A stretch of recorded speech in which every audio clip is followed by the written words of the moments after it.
टीव्हीवर साकारले द्रौपदीचे पात्र. आता बंगालच्या उपमुख्यमंत्री कोण आहेत? या रूपा गांगुली. पश्चिम बंगालच्या विधानसभा निवडणुकीत भाजपाने 293 जागांपैकी तब्बल 207 जागांवर विजय मिळवला आहे. आता तेथे भाजपाचे सरकार स्थापन होणार आहे. दरम्यान तिथे आता एका नावाची खूप चर्चा होताना दिसते आहे.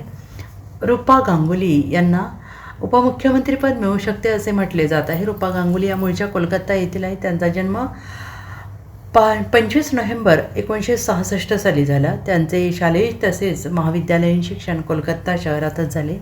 शिक्षण झाल्यानंतर त्यांनी अभिनयात आपले करिअर करण्याचे ठरवले आणि त्यांनी BAचं शिक्षण घेतलेलं आहे. रूपा गांगुली यांनी आपल्या करिअरची सुरुवात छोट्या पडद्यावर केली आहे. त्यांनी बांगला भाषेतील मुक्तबंध मालिकेतून आपल्या अभिनयाच्या कारकिर्दीला सुरुवात केली.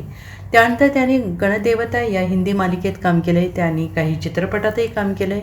निरुपमा हा त्यांचा पहिला बंगाली चित्रपट आहे. त्यानंतर त्यांनी हिंदी भाषेतील साहेब 1985, एक दिन अचानक 1989, सौगंध 1991 आणि प्यार का देवता 1990 यासारख्या चित्रपटात काम केले. रूपा गांगुली यांना महाभारत या मालिकेमुळे सर्वत्र ओळखले जाऊ लागले आहे. Bureau report, SBN Marathi, Bengal.